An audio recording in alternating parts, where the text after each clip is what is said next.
Alô você, sevraquianos e sevraquianas, aqui quem fala é o professor Rafael Varela da turma de Hardware, trazendo mais um conteúdo online para vocês, tranquilo? Bom pessoal, infelizmente ainda vivemos na época de pandemia e de isolamento social, mas assim como vocês têm tempos para ver Netflix, Spotify, YouTube, as lives, né, no Instagram, no YouTube, enfim, vocês têm tempo para ver alguns conteúdos online, eu indico que vocês também fortemente façam a capacitação online de vocês, certo? Seguindo os nossos conteúdos online. É importante que vocês se capacitem, porque uma hora essa pandemia vai passar e quando essa pandemia passar, quem tiver mais capacitado vai ter uma vantagem no mercado de trabalho, tranquilo? Então assim, pessoal, na nossa área, que é a parte de hardware, a gente tem uma vantagem ainda até de trabalhar nessa pandemia, até porque pessoas que não trabalhavam em casa, pessoas que não estudavam em casa, filho, crianças, assim, todo mundo hoje está trabalhando no que a gente chama de home office, né?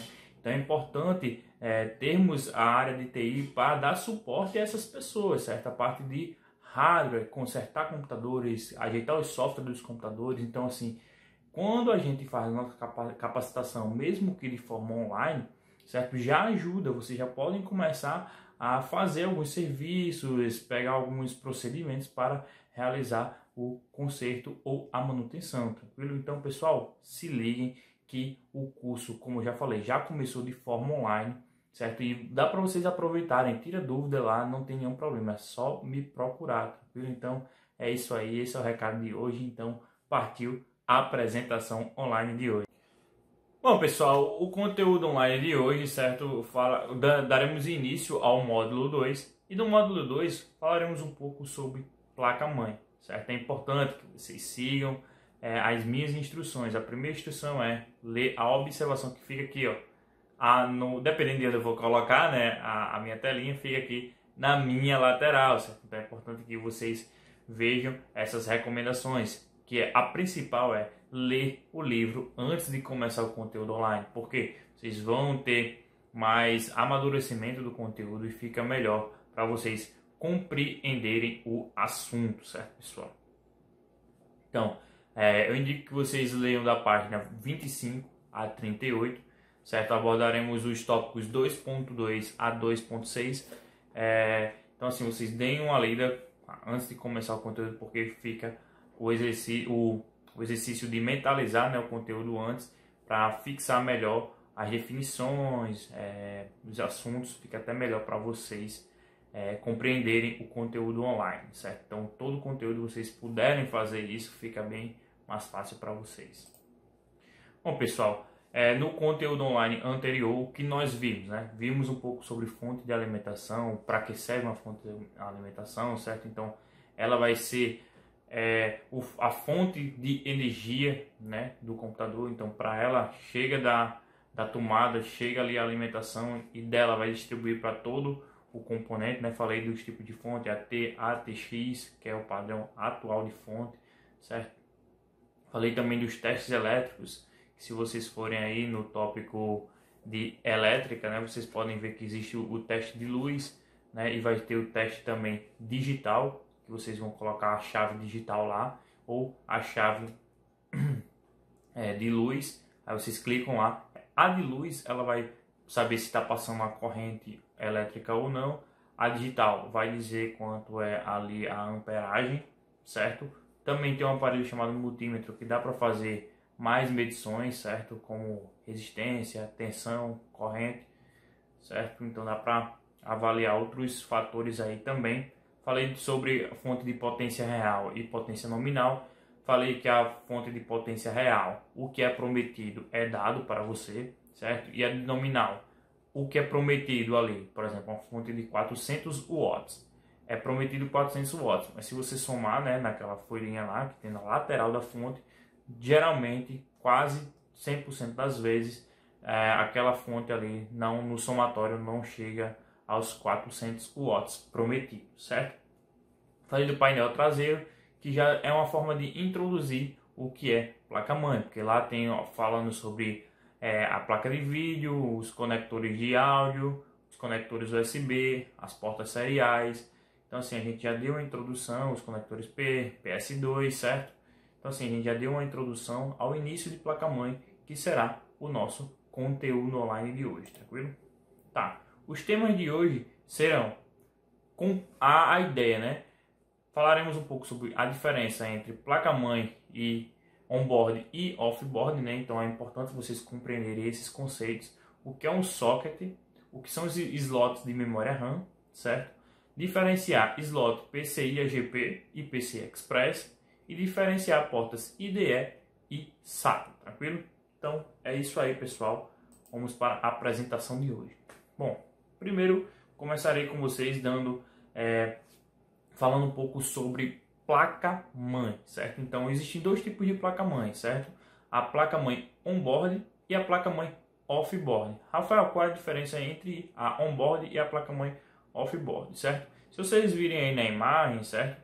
Vocês dão para perceber alguns recursos na placa-mãe, certo? Que recursos são esses?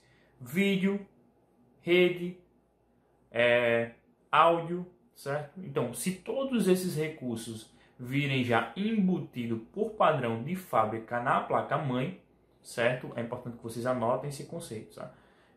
Se todos esses recursos vierem embutidos já na placa-mãe, essa placa-mãe será chamada de placa-mãe on-board, certo? Ou seja, os recursos de áudio, de vídeo e de rede já vem embutido nessa placa-mãe, tranquilo? Então, anota a definição aí de placa-mãe on-board, certo? Que vocês é importante vocês saberem disso.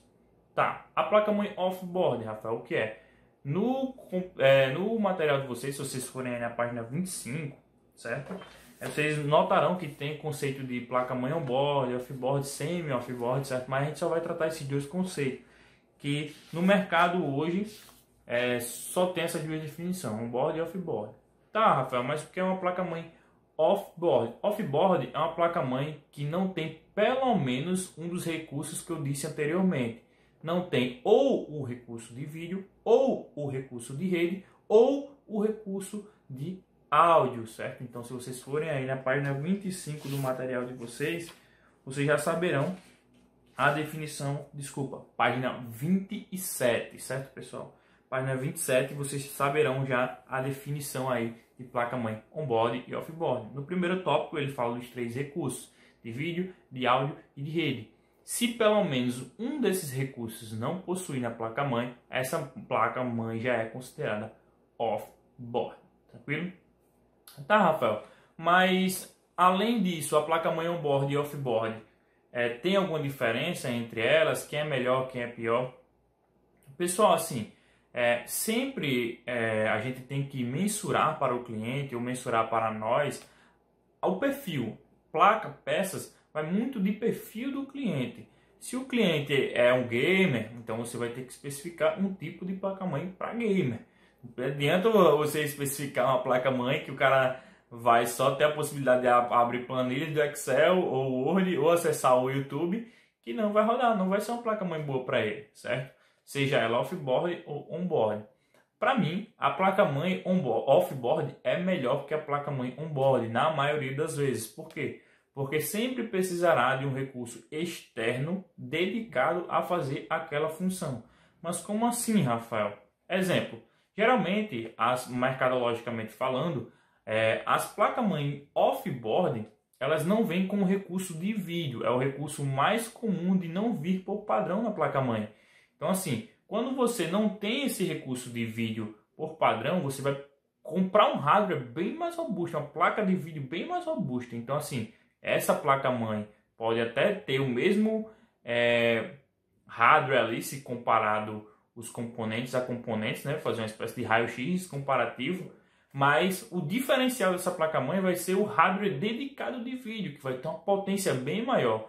Então, geralmente, as placas off-board tendem a ser melhor que as placas-mãe on-board. Claro que dependendo do fabricante e o comparativo serem de séries iguais, serem de séries equivalentes. Então, não adianta você comprar uma placa-mãe off-board de um processador de um socket 775, né, com um socket meio mais recente. Não faz sentido fazer esse comparativo. Agora, se for de séries iguais e você comparar uma placa-mãe on-board com off-board, com certeza, vendo alguns recursos, você vai ver que a placa-mãe off-board é melhor, porque tem aquele hardware dedicado. E quando se tem um hardware dedicado a fazer uma função, que geralmente é o que não vem nas placas off-board, o de vídeo, né, geralmente.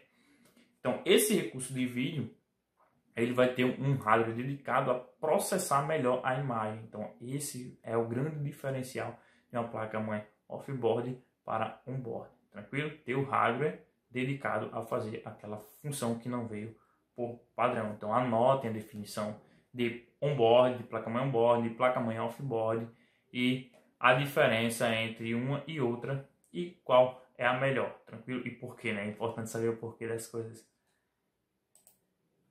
Tá, pessoal, o que é um socket, certo? Então, se vocês continuarem aí, eu falei da página 25 à página 38, né, pra gente falar sobre o conteúdo online de hoje, vocês estudarem antes.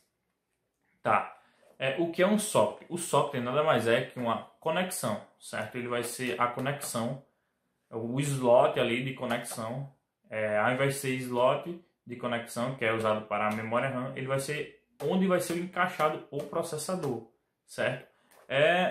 Aqui, se você pegar o material, socket ou slot de processador, né, são portas usadas especificamente para promover o encaixe do processador, ou seja, vai ser um conector, certo? Uma espécie de porta mesmo. A gente fala porta assim, é porque o conceito, né, da parte de hardware é porque você vai entrar um recurso e entra literalmente por uma porta. É como se você imaginasse a placa-mãe assim na sua casa e a porta de entrada e de saída vai ser literalmente os componentes. Então, ele vai ter que se encaixar dentro de uma porta e vai ser acessado os recursos por uma porta.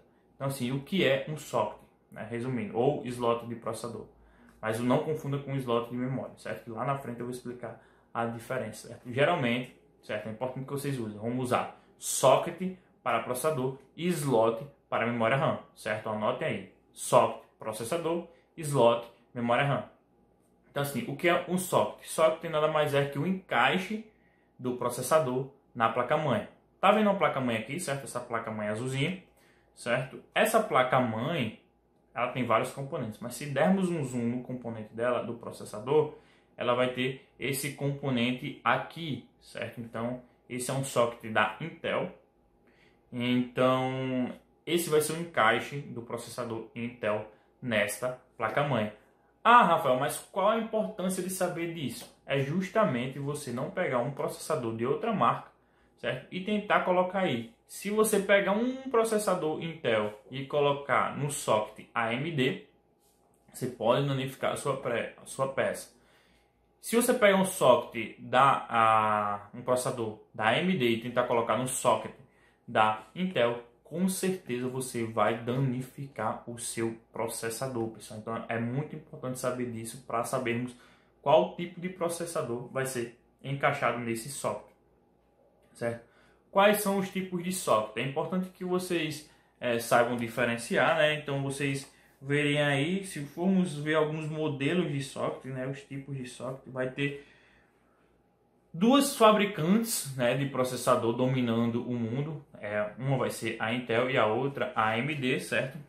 Tiveram um socket comum, certo?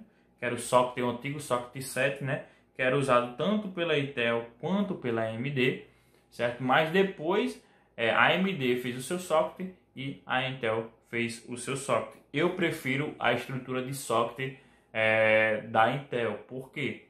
Porque a pinagem, o pino, é no próprio socket, não no processador. Se vocês verem aí na página 29, certo? E verem aqui na figura que eu coloquei aqui nessa imagem, certo? Nesse slide. Então, assim, vocês dão para ver que a pinagem aqui está no socket, certo? Da placa-mãe, ali do encaixe do processador. Mas se vocês forem na página 29, vocês veem que o processador do socket da AMD, eles têm os furinhos. E esses furinhos é para encaixar os pinos aí, certo? Então, qual era o grande problema, né? Qual é o grande problema da AMD? Você encaixar errado e empenar os pinos de processador. E empenando o pino, pode até tentar com a pinça consertar e tal, mas é bem difícil recuperar esses pinos, tranquilo? Então assim, é importante que vocês vejam, né, a questão da conexão, né? Hoje já tem uma conexão que se você tentar encaixar de um jeito ele não vai permitir, certo? Mas antigamente era muito comum tanto queimar o processador quanto empinar os pinos, certo? Então é bem complicado. Eu prefiro a estrutura da Intel, né? Porque o pino não é no processador e sim no socket, tranquilo? Então a grande diferença, né, dos fatores que diferenciam os sockets, uma delas é a pinagem, né? Que na AMD não tem a pinagem no socket e na Intel tem pinagem no socket, e a quantidade de pinos, certo? Se vocês forem aí na página 31, dá para ver uma visão geral, uma tabela geral aí para vocês verem a quantidade de pinos e quais processadores usavam, né, este socket, tranquilo? Tá, o que é um slot, certo? Assim como o socket é o encaixe do processador, certo? O slot é o encaixe da memória RAM, certo? Pessoal, qual a importância de saber disso? A importância de saber disso é que vocês não vão pensar que só existe um tipo de memória no mundo, certo? Os tipos de memória vão variar, que lá na frente eu vou explicar para vocês, certo? Mas assim, na verdade eu já posso adiantar. Na página 32, se vocês forem na página 32 aí, vocês vão ver os tipos de memória. Existe a memória DDR, DDR2, DDR3 e atualmente o modelo vigente é o DDR4, certo? Então assim, não adianta vocês terem o slot DDR3, que é no caso aqui da figura, certo? Aqui está a placa detalhada. Se eu dei um zoom aqui, separei a placa do slot, certo? Vocês viram que slot é totalmente diferente, mesmo que sendo um encaixe, mas um encaixe da memória RAM e do socket, né? O socket é o encaixe do processador. Então vocês verem, compararem aí as figuras, né? Bem diferente uma estrutura da outra, certo? Então assim, qual a importância de saber disso? É vocês não comprarem uma memória DDR3 achando que vai dar no slot DDR4 ou DDR2, certo? Então é importante o que já aconteceu comigo, né? Se vocês forem aí adiantar um pouquinho a página, vocês vão ver que não, infelizmente não vai ter, porque a gente vai ter um módulo só falando sobre memória RAM e os encaixes, certo? Mas o que vai mudar é o encaixe. Cada pinagemzinha vai ter um espaçamento em determinada região. A DDR1 vai ter um espaçamento, a DDR2 vai ter um espaçamento. O que vai mudar tá vendo aqui esse chanfre? Né? Esse chanfre ele vai vir na DDR3 aqui, na DDR2 aqui, mais um pouco perto onde está o meu apontador, né, do mouse, e o DDR1 aqui. Então, o que vai mudar mais é o chanfre, além da pinagem, né? Se vocês forem ver a pinagem, né, na página 33, a DDR começou com 184 pinos. A DDR2 e a DDR3 tem 240 pinos. Ah, Rafael, mas a pinagem é igual, tem a mesma quantidade de pinos, mas não quer dizer que o circuito seja o mesmo. E a velocidade de transmissão também, né, que a gente chama de frequência, seja a mesma também. Então isso vai variar, tranquilo? Os tipos de slot, vai ter o slot DDR, DDR1, DDR2, DDR3 e atualmente o DDR4, certo? Os tipos de memória na prática hoje funciona basicamente o DDR3 e o DDR4, certo? E qual é a diferença entre socket e slot? Slot é a conexão, o encaixe entre o processador e a placa-mãe, como mostrei, né? E socket é o encaixe da memória RAM. Então são coisas diferentes e é importante vocês fixarem esse conceito, pessoal. É importante que vocês anotem no caderno de vocês tudo que eu estou explicando, todos esses conceitos, certo? Porque é importante sabermos a diferença e para que serve cada coisa, tranquilo? Bom, o que é um slot gráfico? Pessoal, essa figura aqui eu poderia até usar como modelo para explicar o slot de memória DDR3 e DDR2. DDR2, DDR3, os tipos de memória, né? E os tipos de slot. Cara, essa figura aqui, ela diz exatamente a diferença entre os tipos. Se vocês verem aí o conector, né? O slot PCI Express e AGP, veja o que mudou. Além do tamanho, olha onde é o chanfre aqui dele, tá vendo? É basicamente isso que acontece no slot de memória RAM, certo? Então, ó, veja como é que eu conecto aqui, certo? Da AGP. E veja como é que é se vocês virem aí, né, o da PCI, certo? Então é bem diferente o encaixe e muda, sendo que não é tão drástico a mudança da memória RAM para o da placa gráfica, mas é uma diferença sutil que faz com que você não consiga encaixar a peça, que já aconteceu comigo, certo? É importante vocês tomarem cuidado em relação a isso. Tá. O que é um slot gráfico? Um slot gráfico nada mais é que uma porta, um encaixe, assim como o socket e o slot de memória RAM. Vai ser um slot que serve para encaixar, certo, um recurso gráfico que não vem por padrão. Geralmente essas portas têm tanto em placa-mãe off-board e on-board. Ah, Rafael, mas na on-board dá para usar uma placa gráfica dedicada? Dá, sem nenhum problema. Você pode usar uma placa gráfica para um monitor ou uma finalidade de jogo específica e uma placa-mãe e a outra placa de vídeo, né, que é a padrão, vocês usarem para outro monitor com outra finalidade. Assim, então varia. Às vezes eu uso, né, no meu monitor, uso a placa externa para só espelhar os meus monitores e eu ter mais recurso, mais poder de visualização, a ampliar a minha área de atuação, certo? Então, qual a importância de saber disso? A importância de saber disso, antigamente existia muito esse problema. Você comprava uma placa-mãe AGP8X e queria comprar uma PCI Express, porque era mais potente, era mais barato também, então tinha mais potência. Bom, é importante saber disso, porque assim como o processador, né? Assim como o processador, você não pode comprar o processador errado para os slots errados, porque vai danificar. E a placa-mãe também, ou desculpa, e a memória RAM também não vai encaixar, no caso do slot de memória RAM, é a mesma coisa, não vai encaixar um slot PCI, tá vendo aí que são bem diferentes, né? Na figura aí do slide, não vai simplesmente encaixar. A AGP encaixa com a AGP, PCI encaixa com PCI. Agora a AGP 4X encaixa em AGP 8X, sendo que o padrão AGP está extinto, não é fabricado mais, não usa mais. Hoje o padrão vigente é o PCI Express, certo? Então anota aí, os tipos de lotes são PCI Express, PCI e AGP, certo? O que foi aprimorado ao longo do tempo e por quê? Pessoal, se vocês forem aí, certo? Foi aprimorado muita coisa ao longo do tempo, certo? Se vocês forem na página 34, na parte de AGP, certo? Vocês vão comparar aí o clock, que aumentou muito, né, na AGP, se comparando só o padrão AGP, 1x, 2x, 4x e 8x, né? Os dados de pulso do clock aumentaram, certo? O número de bits manteve, mas a taxa de transferência, olha quanto aumentou da AGP 1x para a AGP 8x. Aumentou muito, então com a taxa de transferência maior, você consegue transferir mais coisas e dar mais velocidade e qualidade, né, ao hardware, certo? Então, se você comparar a PCI Express na página 36 com a AGP, você vai ver que a mudança foi mais drástica ainda. Vamos comparar o melhor padrão AGP com o melhor padrão PCI.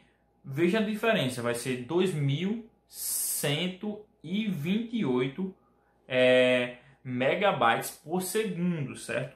Assim, e você comparar a AGP, a PCI Express 16X, são 4.000 megabytes por segundo, ou seja, melhorou muito o desempenho da melhor AGP para a melhor PCI Express. Então mudou muita coisa, pessoal. Fez com que os recursos de vídeo começassem a ser mais aprimorados. Então tinha coisas que não rodavam antigamente, por exemplo, como renderização para arquitetura, né, 3D.